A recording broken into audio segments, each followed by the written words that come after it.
Welcome back to Real Estate Mindset. Today's video is gonna be absolutely bonkers. Now, the data is in, guys, and school loans are about to start. And today we're gonna talk about what effects that's gonna have on the housing market, how it's actually going to cripple the housing market, and how it affects consumer purchasing power. We'll go into a couple articles today, one from Bloomberg and one from Forbes, and then we'll go into DTI Calculator so I can show you exactly how much purchasing power people are about to lose. And if you guys can, for all of this effort, all I'm asking you to do is please comment bonkers below. Starting with Bloomberg, student loan payments restart will dent U.S. housing market, survey finds. The resumption of U.S. student loan payments in the coming week will deal a significant and lasting blow to the housing market, according to a new survey by real estate professionals.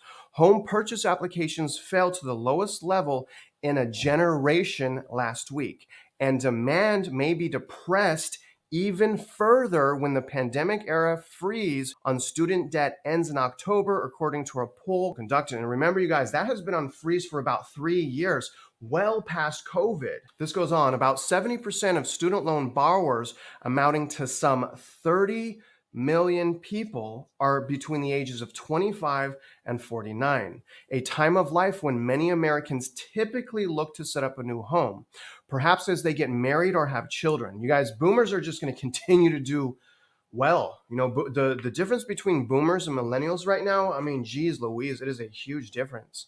That source of demand is likely to come under pressure as household budgets are strained by student loan repayments after almost 4 years of forbearance. Home ownership is one of the few ways the lower income households accumulate wealth. And that's why we have such an issue with so many corporations taking that opportunity away from us. And it's typically the largest source of wealth for families. So a reduction could have a long-term effects, and it already has.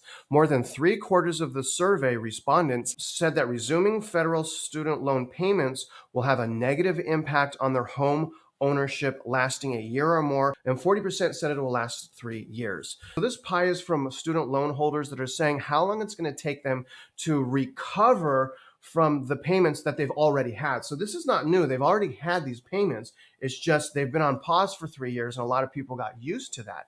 But about 20% of these people, you guys, said it's going to take 5 or more years. Another 20% said 3 to 5 years.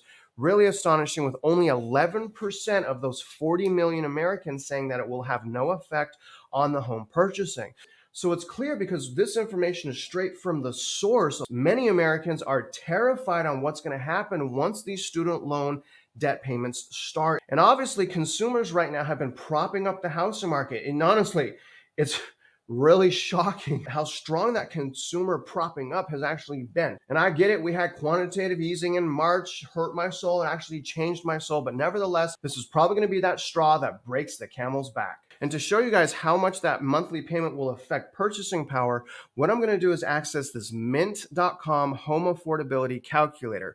Now, I've put $80,000 for annual income, minimum down payment of 5% of about $12,000. Monthly debt is the $400. So the $400 represents the average monthly debt payment for school loans. So you guys can see that, you know, based on this criteria right here in a 7% interest rate, a person that makes $80,000 and only has school loans, okay, obviously this is probably a lot higher because it's not including credit cards or auto loans, but I just want to show you the effects of the $400. So right now, this person qualifies for $250,000.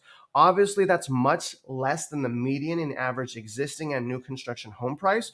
But let me show you what happens if they didn't have this $400. So when I remove that and just replace it by $1, it goes from $247 to $294,000. So the difference, guys, is about $50,000 in purchasing power. In other words, on average, 40 million Americans are going to lose an additional $50,000 of purchasing power. Now, that's especially important because remember, we started quantitative tightening with interest rates arguably at 3%. Now that interest rates are about 7%, that alone, the interest rates moving alone, decreased purchasing power by 40%. So with this additional ding to purchasing power, I'm telling you guys, consumers are going to ask themselves, what happened. And we can really see the fluctuation right here. Now, obviously, interest rates got down to under 3%. You can see that January 7th of 2021, they were at 2.65.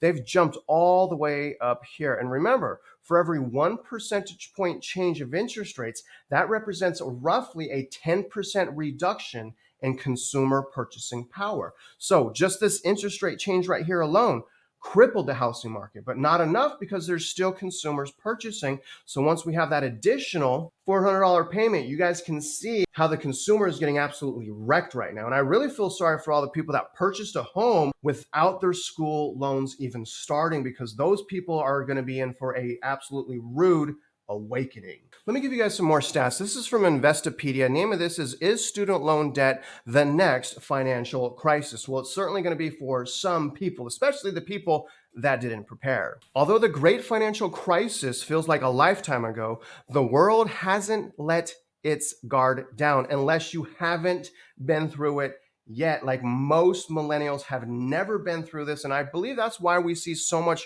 reckless and foolish optimism right now. Some believe that student loan debt burden could bring down the economy in much the same way as the mortgage crisis in 2008 and 2009. But is that true? While student loan repayments are a burden on many households and could impact the economy, it's unlikely it will match the widespread devastation of the great financial crisis. Now, the two types of debt are way different. Subprime mortgage loans are nothing like student loan debts.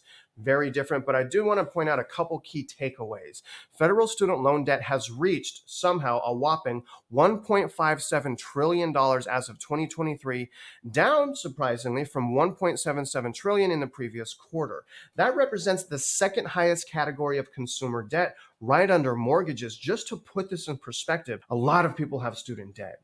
Number two, in 2022, the Biden-Harris administration announced debt forgiveness for qualified borrowers and Pell Grant recipients, but this was struck down by the Supreme Court in 2023. Maybe they just said that to get votes. I don't know. What do you guys think? In 2023, the White House announced the Saving on a Valuable Education, and this was a plan to provide relief for student loan borrowers. So this will compare the student loan debt to the Great Financial Crisis. When comparing student loan debt to the Great Financial Crisis, it's important to remember that mortgage-backed securities based on subprime mortgages and the swaps derived from them are considered one of the main culprits of the collapse.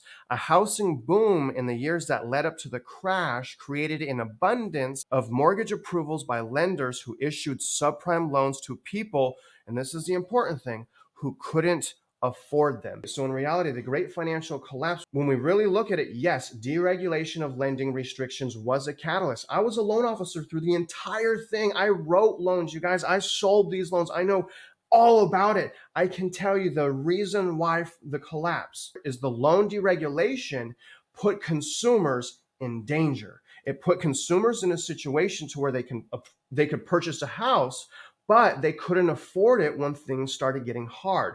Fast forward to today, I see the same thing happening, just in a much different way. But it all goes back to unaffordability and not being able to afford mortgages. Put this in perspective as a payment, a $400 payment based on today's interest rates of 7% equals $60,000. So you're actually losing $40,000 to $60,000 in purchasing power, a lot more. You guys can see that right here. $399 would be the mortgage payment on $60,000 at 7%. The reason I'm doing that is the average student loan payment is $400.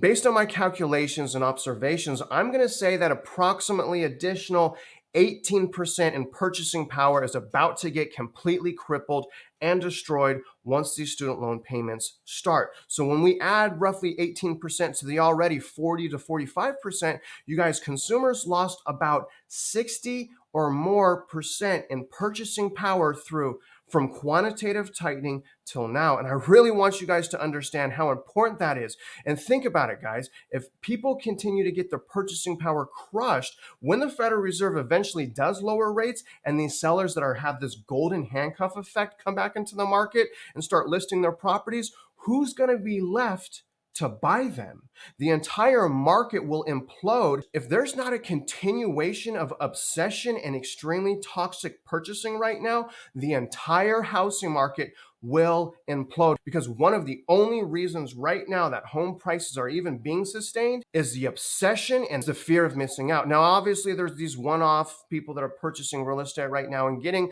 pretty good deals, or rather achieving their goals. So that's important. I want you guys to understand that's exactly what we should be doing if we're on the sidelines. Now, all of this is just signaling to us it's a good thing that we're on the sidelines and we're improving our purchasing power. We are not trying to time the bottom of the market. What I'm really trying to teach you guys is how to find a great deal in any market condition. But I will say, overall, right now, this housing market, you guys, is absolutely toxic. And I suspect once these student loans start, we're really going to see the effects of all the past 3 years of this overwhelmingly toxic housing market. And it's going to be a very rude awakening for any of the people that just purchased and were not properly prepared and did not have proper expectations. So at the very least, guys, I hope that if you are purchasing right now, that you go into purchasing preparing for the worst, not purchasing and hoping for the best. Now, other than that, guys, if you're out there investing in real estate, you know I wish you luck and I hope you win.